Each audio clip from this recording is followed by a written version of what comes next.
É incrível como as coisas mudam rápido nesse mundo de inteligência artificial. Parece que passaram 2 anos e quando você vai ver, as datas passaram 3 meses. Aí uma coisinha surge e isso muda completamente a forma como a gente estava projetando o desenvolvimento no tempo. Então, acho que a ideia não é nem fazer um vídeo dizendo de previsões. Eu gosto mais da nomenclatura de teses. Que eu quero trazer algumas teses de tecnologia, empreendedorismo, negócios, sociedade em algum nível também. De para onde que eu estou vendo as coisas caminharem. Porque nos últimos 45 dias e aí depois nos últimos 15 dias a gente teve algumas notícias que mudaram um pouco a forma de para onde a gente estava indo. Não no sentido de 180 graus, tipo, cara, a gente tá indo pra cá e agora a gente tá indo pra cá. Nada disso. Mas, tipo, a gente tinha uma visão que era basicamente assim. E aí, com essas notícias, a gente deu uma funilada. Então, a gente começa a ter um pouco mais de clareza de para onde é que a gente está indo. Mesmo que continue na mesma direção, a gente começa a entender que, tipo, cara, ok, eu tenho um campo de probabilidades menor de para onde a gente vai no futuro. E as pessoas que veem isso com mais antecedência podem se planejar e começar a já construir estruturas para aproveitar isso que quando acontecer as pessoas vão olhar e falar assim, caraca, não sabia que era para cá que a gente estava indo. Aí tipo assim, cara, teu concorrente já fez isso e já tá usando e tu tá entendendo que precisa aplicar. E isso muda alguns paradigmas. E aí vou tratar esses paradigmas aqui no vídeo. A primeira coisa que aconteceu, uma discussão bem recente ali no Vale do Silício, é que a gente está mudando a forma como a gente olha para a tecnologia e, consequentemente, para a forma como a gente constrói tecnologia. Então, se você gosta de empreendedorismo, gosta de negócios, você provavelmente já reparou, ou talvez não, e aí eu vou te dizer agora, que muito daquilo que a gente tem de tese de negócios veio do mundo de tecnologia. Por quê? Porque, via de regra, tecnologia escala muito, então, como escala muito, dá muito retorno. Como dá muito retorno, os fundos de investimento colocam muita grana ali. Como os fundos de investimento colocam muita grana ali, a gente tem uma puta de uma competição. E se você é ruim, você sai do jogo, logo você precisa desenvolver formas de tornar aquilo mais eficiente. Então, muito daquilo que a gente tende como tese de administração, cara, veio do pessoal de tecnologia. Então, se a gente pega, tipo, cara, High Output Management, cara, o maluco era CEO da Intel. Se a gente pega a ideia de MVP, vem do Eric Ries, lá no Lean Startup, e Startup, ou seja, empresa de tecnologia. Então, se a gente pega o Zero to One do Peter Thiel, falando sobre founders visionários, cara, Peter Thiel, puto investidor de empresas de tecnologia. Então, basicamente, todos os grandes conglomerados teóricos de teses administrativas vêm de empresas de tecnologia. Só que, se a forma como a gente está olhando para a tecnologia muda, provavelmente a forma como a gente constrói tecnologia vai mudar e, numa segunda ou terceira medida, a forma como essas teorias gerenciais que vieram do mercado de tecnologia também vai mudar. Então, por exemplo, por que a gente tem o MVP? O MVP acontece porque, na época dos Incas e dos Maias, ontem, basicamente, construir tecnologia era caro e demorado. Então, eu não posso passar 2, 3 anos construindo um software, como era muito comum acontecer, para lançar isso no mercado. Porque às vezes, cara, o mercado vai mudar, vai vir uma pandemia no meio, vai vir uma tecnologia disruptiva, o meu concorrente pode pegar aquele mercado antes de mim, porque eu comecei a desenvolver hoje, ele já estava desenvolvendo 2 anos atrás, então ele entra no mercado antes de mim, porque eu não tinha essa informação. Então você tem uma série de variáveis. Então, o que o Eric Ries ali no Lean Startup ele vai trazer? Cara, vamos, ou pior, né? Ou às vezes tu lança um negócio e ninguém quer. Então, a tese central do MVP era: vamos construir algo que valide a nossa tese de negócios? E aí, a partir disso, a gente vai iterando em cima do que é um feedback da realidade? E aí, em paralelo, a gente vai melhorando o nosso produto? Mas, e se agora, com a inteligência artificial, eu posso construir o produto inteiro e testar o produto inteiro no mesmo tempo que eu construiria o MVP? Que é exatamente o que acontece. o MVP, como o MVP deixa de fazer sentido? E aí você pensa, por exemplo, na ideia de Scrum, que é uma metodologia de gestão que meio que surge por causa que construir código era um negócio muito complexo, e aí você precisa quebrar isso em várias funções e etapas. E aí agora eu não preciso mais disso também. E se eu não preciso mais do Scrum, eu não preciso mais das funções do Scrum.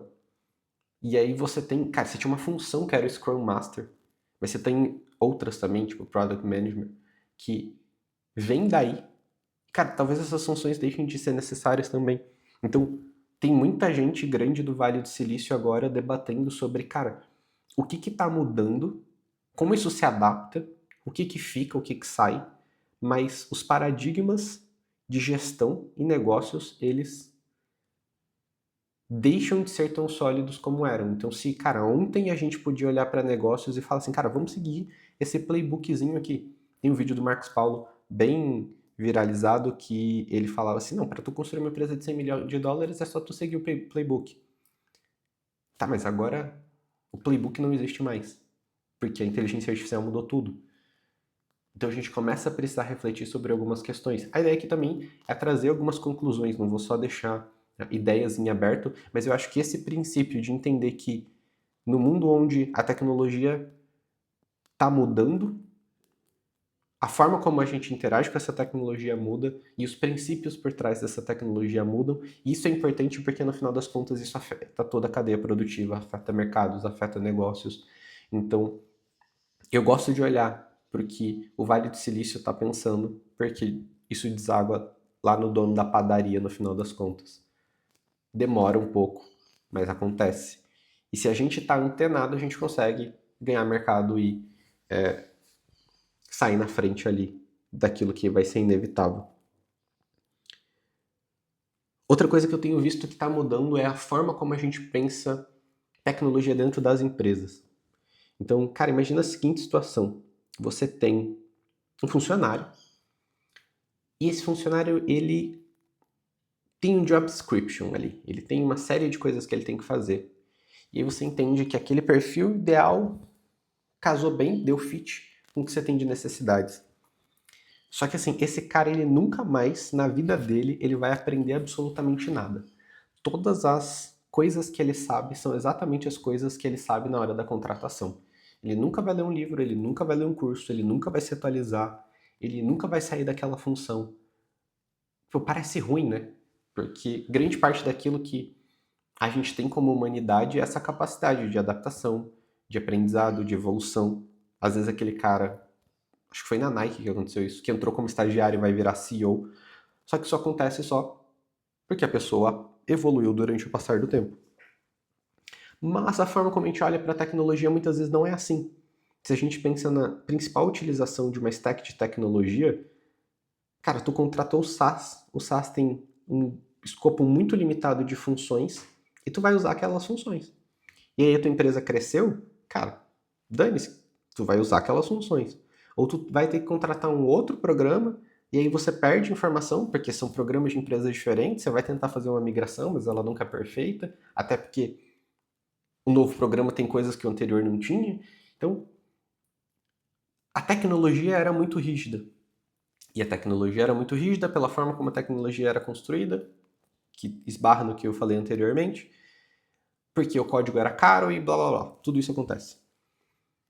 Agora, se a tecnologia deixa de ser um impeditivo, o código de fato deixa de ser um impeditivo, a forma como a gente se relaciona com a tecnologia vai ser muito mais fluida e parecida com a forma que a gente interage com pessoas.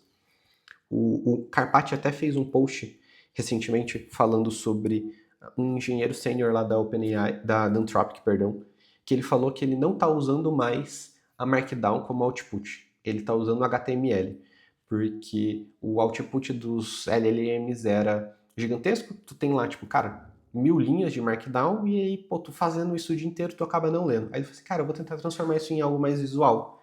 E aí ele começou a usar HTML como output, e ele falou que foi muito bom, e ele postou, e muita gente endossou, inclusive o próprio Andrei Karpati endossou isso. Você não sabe quem é o Andrei, ele é tipo o papa da AI no mundo. Ele foi um dos fundadores da OpenAI e ele que criou praticamente todos os termos que a gente usa hoje, engenharia de prompt, vibe code, engenharia de contexto, tipo, ele que criou essas nomenclaturas. E aí agora ele está dizendo, cara, a gente vai parar de usar Markdown como output e a gente vai começar a usar HTML porque o HTML é visual. Mas aí depois ele vem e faz um outro post, ele fala assim, cara, isso aqui que aconteceu é muito legal, mas isso aqui é um passo numa direção. Que direção é essa? Fluidez. Se hoje a gente está falando de HTML, cara, provavelmente amanhã a gente vai estar falando de vídeos e num quarto momento a gente vai estar falando de algum tipo de imersão com realidade virtual, onde eu falo e aquilo automaticamente vira algo que eu posso interagir. Então imagina que tu está construindo um site com AI e aí tu vai falando de um lado e ao mesmo tempo você está vendo aquilo se transformar em uma interface visual do outro, e aí ela vai construindo e você fala e ela muda e isso acontece instantaneamente. Tipo, cara, mais ou menos para esse caminho que a gente está indo. Ou seja, a tecnologia passa a ser algo vivo. Obviamente a gente não está ainda nesse ponto de redes neurais, mas o que já existe hoje e já é possível fazer com a tecnologia que a gente tem. Se antes eu tinha um monte de SaaS que eu gastava uma nota por mês e essas ferramentas eram rígidas e elas não se comunicavam, cara, hoje eu tenho um sistema operacional agêntico. O que é isso?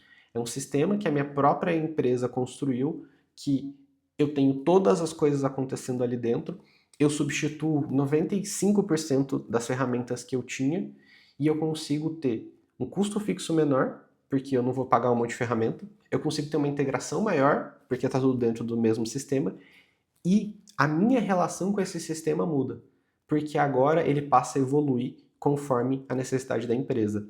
Não só porque a empresa cresce e o sistema muda, mas porque eu evoluo e conforme eu evoluo e eu aprendo mais coisas, eu posso implementar essas coisas dentro do sistema.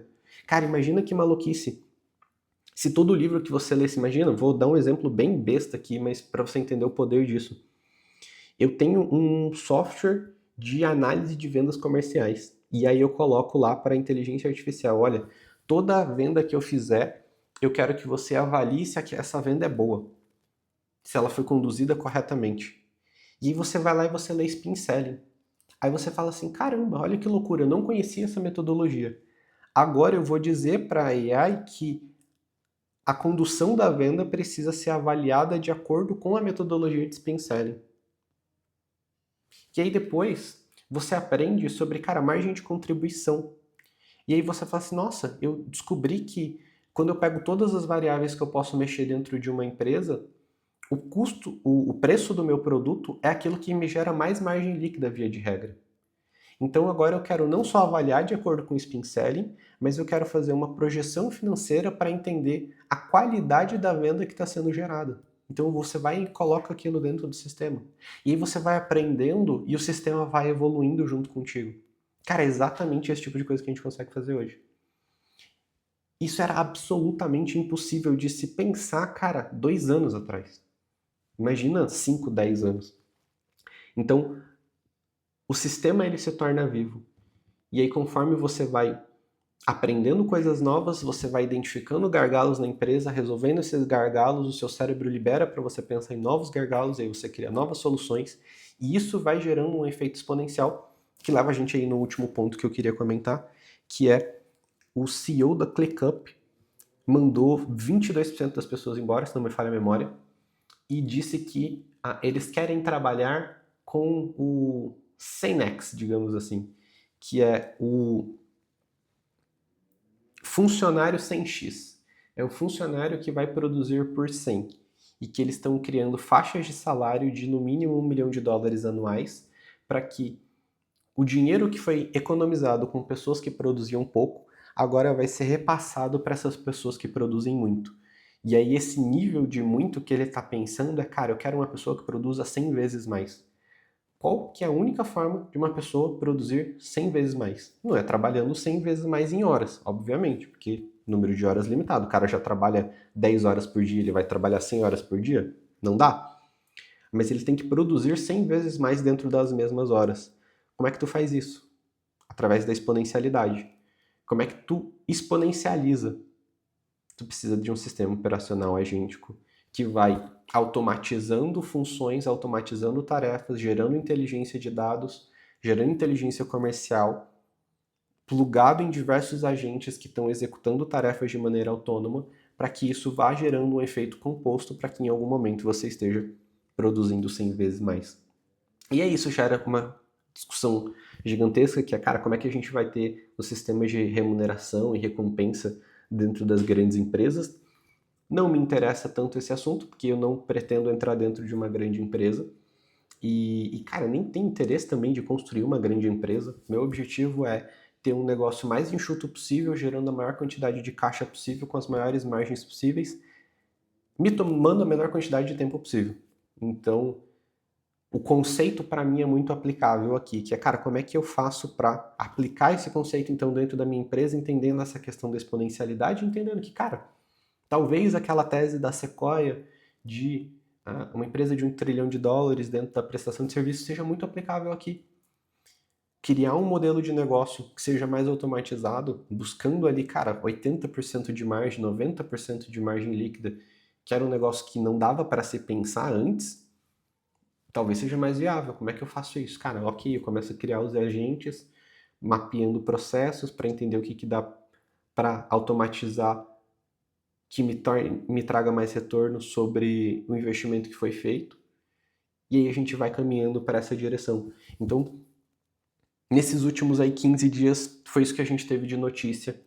E acho que são esses os insights mais importantes para quem empreende ou para quem pensa em empreender. A gente está vivendo uma mudança de paradigmas de como a gente lida com tecnologia.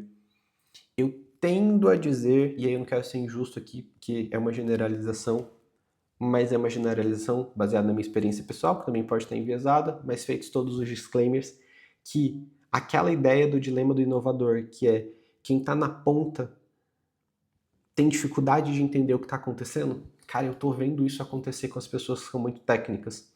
Elas estão olhando demais para coisas muito específicas e, cara, estão tendo dificuldade de entender para onde é que o mercado está indo. O que abre uma baita de uma oportunidade para quem não é tão técnico assim, ou seja, para quem não é programador, desenvolvedor, quem trabalha com análise de dados, etc., para profissionais mais generalistas plugarem ali todo esse ecossistema de inteligência artificial dentro de um escopo de habilidades mais amplo e, cara, construir empresas que, se não rodam 100% sozinha, conseguem rodar com um time muito pequeno, enxuto e gerando negócios com margens muito altas. Então, se eu fosse tu, que é exatamente o que eu estou fazendo, cara, me atentaria para isso. Pesquisaria mais sobre esses sistemas operacionais, entender como é que assim, eu vou parar de pagar a SaaS e eu vou ter uma ferramenta própria que roda a minha empresa inteira lá dentro. Dá uma pesquisada a respeito disso, se você quiser ajuda para implementar esse tipo de tecnologia na sua empresa, ou entender como é que você pode fazer para vender isso para outros clientes. Vou deixar os links aqui embaixo para o meu curso Ensinando a Fazer. E, cara, ficar atento a essas mudanças, porque cada semana que sai, e a gente vai começar a produzir vídeos com mais notícias aqui também, traz mais certeza de aquilo que eu falei no começo. Cara, a gente sabe que a gente está indo para cá, mas pô, se isso aqui faz, todo esse escopo aqui de coisas que eram possíveis, elas deixam de ser tão possíveis. Então tá atento agora, extremamente importante para a gente conseguir arbitrar essa janela de oportunidades que está aberta aí para quem tem interesse em ganhar muito dinheiro nos próximos anos. Obrigado.